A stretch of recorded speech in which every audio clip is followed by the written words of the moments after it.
अस्सलामुअलैकुम dear students. तो हमारा नेक्स्ट टॉपिक ऑफ डिस्कशन है इलेक्ट्रोमैग्नेटिक ऑसिलेशंस। जैसा कि आप लोगों को पता है कि ऑसिलेशंस तो हमारे पास टर्म होती है relevant to the mechanical system, means के जिसके अंदर हमारे पास कोई भी बॉडी अपनी मीन पोजीशन के अबाउट जो है वो ख़ुद को रोटेट या मूव करवाना स्टार्ट करती है। जबकि इलेक्ट्रोमैग्नेट आपको पता है कि टर्म रेफ़र करती है जिसमें इलेक्ट्रिसिटी की भी बात की जाए और जिसके अंदर मैग्नेट की भी बात की जाए, that term is referred as electromagnetic. तो इलेक्ट्रोमैग्नेटिक ऑसिलेशंस के आर्टिकल को बेसिकली हम स्टडी किया करते हैं relevant to the inductor and capacitor circuit.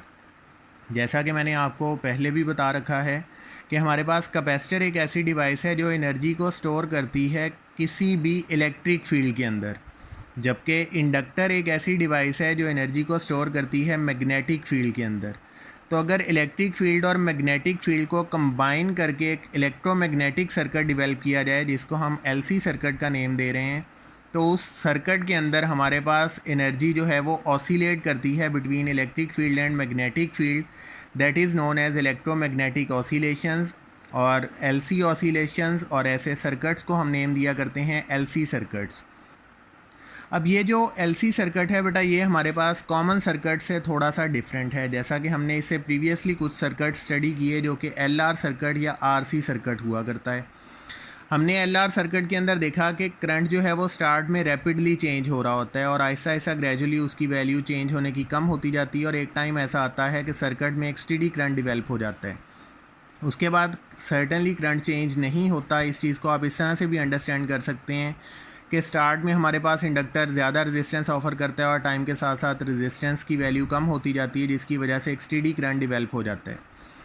इसी तरह आरसी सर्किट में भी हमने देखा कि स्टार्ट में सर्किट का करंट मैक्सिमम होता है, लेकिन जैसे जैसे कैपेसिटर चार्ज होना शुरू होता है तो करंट स्टार्ट में रैपिडली डिक्रीज़ करता है, जबकि फिर जब कैपेसिटर फुली चार्ज हो जाता है तो करंट की वैल्यू सर्टेनली चेंज होना कम हो जाती है। लेकिन इसी के कॉरेस्पॉन्डिंग बेटा जो हमारे पास एलसी सर्किट है ये टोटली डिफरेंट है। इसमें एक कैपेसिटर अटैच किया गया है और एक इंडक्टर।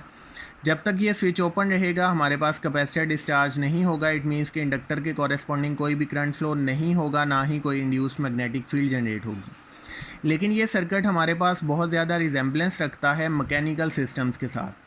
जैसा कि मैकेनिकल सिस्टम की अगर बात की जाए, जिसमें हम कॉमनली कंसीडर किया करते हैं सिंपल पेंडुलम और मैथ स्प्रिंग सिस्टम को, तो अगर हम किसी भी सिंपल पेंडुलम या मैथ स्प्रिंग सिस्टम को उसकी मीन पोजीशन से डिस्प्लेस करवा के उसकी एक्सट्रीम पोजीशन पे ले जाके छोड़ते हैं तो वो बॉडी अपनी मीन पोजीशन के अबाउट खुद को मूव करवाना स्टार्ट करती है, ऑसिलेट करवाना स्टार्ट करती है, जिसमें हमें ये पता है कि total energy of the system remains conserved रहती है। कभी टोटल एनर्जी पोटेंशियल एनर्जी होती है, कभी काइनेटिक एनर्जी होती है, कभी इन दोनों का सम मिलके किसी भी एक सर्टेन पॉइंट पे टोटल एनर्जी डेवलप करता है।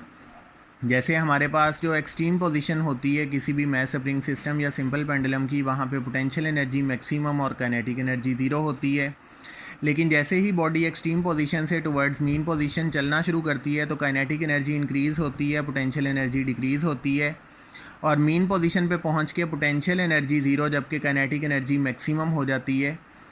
इट मीन्स कि मैकेनिकल सिस्टम के अंदर total energy is a sum of kinetic energy and potential energy.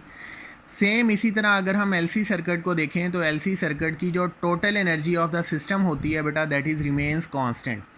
लेकिन फिर हमारे पास इसके अंदर इलेक्ट्रिकल एनर्जी और मैग्नेटिक एनर्जी का अगर कॉन्सेप्ट देखा जाए तो एक पॉइंट वो होता है जब कैपेसिटर फुली चार्ज है और इंडक्टर के अंदर कोई भी करंट फ्लो नहीं कर रहा, तो इट मीन्स कि जो टोटल एनर्जी होगी that is in the form of electrical energy.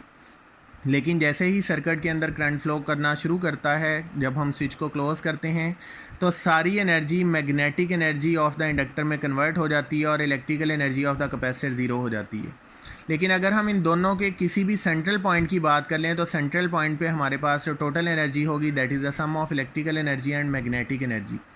It means total energy of the system remains conserved same as the mechanical system. सिर्फ फ़र्क ये है मैकेनिकल सिस्टम में पोटेंशियल एनर्जी और काइनेटिक एनर्जी की बात होती है, जबकि जो एलसी सर्किट हैं इनके अंदर हम इलेक्ट्रिकल एनर्जी और मैग्नेटिक एनर्जी की बात किया करते हैं।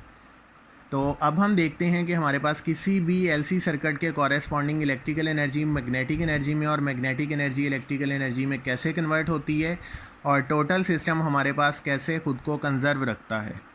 तो बेटा ये आप लोगों को एक स्कीमेटिक डायग्राम शो की गई है एलसी ऑसिलेशंस की। अगर आप लोग इस डायग्राम पे गौर करें तो हमने स्टार्ट में एक एलसी सर्किट डेवलप किया है जिसके अंदर हमने एक स्विच लगाया है। ये वो हमारे पास सर्किट है जिसमें टाइम ज़ीरो है। अभी सर्टेनली इस ज़ीरो टाइम के कॉरेस्पॉन्डिंग जैसे ही मैं इस सर्किट के स्विच को क्लोज़ करता हूँ तो हमें पता है कि कैपेसिटर फुली चार्ज है, तो हमारे पास सर्किट के अंदर करंट फ्लो करना शुरू करेगा towards negative terminal. It means कि पॉजिटिव से होता हुआ नेगेटिव की तरफ करंट फ्लो करेगा। जैसे ही पॉजिटिव साइड से करंट डाउनवर्ड साइड पे फ्लो करेगा तो इंडक्टर में से करंट पास आउट होगा। और आपको डेफिनेटली पता है कि इंडक्टर हमारे पास एक ऐसा इलेक्ट्रिकल कंपोनेंट है जो कि मैग्नेटिक एनर्जी को अपने अंदर इंड्यूस करता है। तो जैसे ही सर्किट के अंदर करंट यहाँ से पास आउट होगा तो इंडक्टर अपनी एक मैग्नेटिक एनर्जी डेवलप करेगा। लेकिन आपको पता है कि जैसे जैसे कैपेसिटर डिस्चार्ज होता जा रहा है करंट की वैल्यू कम हो रही है, और लेंजीज लॉ के अकॉर्डिंग इंडक्टर का काम ये है कि अगर करंट की वैल्यू डिक्रीज़ कर रही है तो ये उसको इंक्रीज़ करेगा, और अगर इंक्रीज़ कर रही है तो ये उसको डिक्रीज़ करेगा। इट मीन्स के टाइम ज़ीरो के कॉरेस्पॉन्डिंग जब हम T/4 टाइम पे रीच करेंगे तो हमारी जो टोटल स्टार्ट में इलेक्ट्रिकल एनर्जी मैक्सिमम थी और मैग्नेटिक एनर्जी ज़ीरो थी, अब वो ही कन्वर्स हो जाएगा। Electrical energy of the capacitor zero हो जाएगी और टोटल एनर्जी मैग्नेटिक एनर्जी में कन्वर्ट हो जाएगी। इट मीन्स के T/4 टाइम के कॉरेस्पॉन्डिंग अब मैग्नेटिक एनर्जी मैक्सिमम है, इलेक्ट्रिकल एनर्जी ज़ीरो है। लेकिन अगर हम T=0 और T=T/4 के किसी भी दरमियान वाले पॉइंट पे मूव करें तो हमें डेफिनेटली वहाँ पे कुछ इलेक्ट्रिकल एनर्जी भी मिलेगी और कुछ मैग्नेटिक एनर्जी भी मिलेगी। It means total energy is the sum of electrical energy and magnetic energy. इसी तरह अगर हम इससे नेक्स्ट पॉइंट पे चलें तो हम टाइम को अगर T/4 से T/2 की तरफ लेके जाएँ तो अब हम क्या देखेंगे कि हमारे पास बिल्कुल T=0 के कन्वर्स प्रोसेस हो रहा है। अब वही हमारे पास इंडक्टर जो पहले टोटल मैग्नेटिक एनर्जी खुद में स्टोर करके बैठा था, अब वो क्या करेगा, कैपेसिटर को चार्ज करना स्टार्ट करेगा। इट मीन्स क्योंकि सर्किट के अंदर तो करंट मूव कर रहा है तो डेफिनेटली कैपेसिटर अब चार्ज होगा, लेकिन उसकी डायरेक्शन उलट जाएगी। पहले जो प्लेट पॉजिटिवली चार्ज थी अब ये नेगेटिवली चार्ज होगी क्योंकि करंट की डायरेक्शन कुछ ये वाली इस्टेब्लिश हुई थी। तो अब जो पॉजिटिव चार्जेस हैं ये खुद को राइट वाली प्लेट पे अकोमोडेट करना शुरू कर देंगे और जो लेफ़्ट प्लेट है ये नेगेटिवली चार्ज हो जाएगी। अब डेफिनेटली फिर से क्या होगा, कैपेसिटर के अंदर इलेक्ट्रिकल एनर्जी मैक्सिमम होगी जबकि इंडक्टर के अंदर मैग्नेटिक एनर्जी ज़ीरो पे चली जाएगी। जैसे ही हम थर्ड पॉइंट की तरफ मूव करते हैं तो फिर से क्या होगा, अब कैपेसिटर फुली चार्ज है तो वो सर्किट के अंदर करंट को सप्लाई करना शुरू करेगा, लेकिन अब की दफ़ा डायरेक्शन ऑफ करंट पहले की निस्बत रिवर्स होगी। पहले करंट डाउनवर्ड डायरेक्शन में फ़्लो किया था फ्रॉम लेफ़्ट साइड, अब करंट डाउनवर्ड डायरेक्शन में फ़्लो करेगा फ्रॉम राइट साइड, जिसकी वजह से अब की दफ़ा इंडक्टर फिर से खुद की मैग्नेटिक एनर्जी डेवलप करेगा और कैपेसिटर डिस्चार्ज होने के बाद इलेक्ट्रिकल एनर्जी ज़ीरो होगी।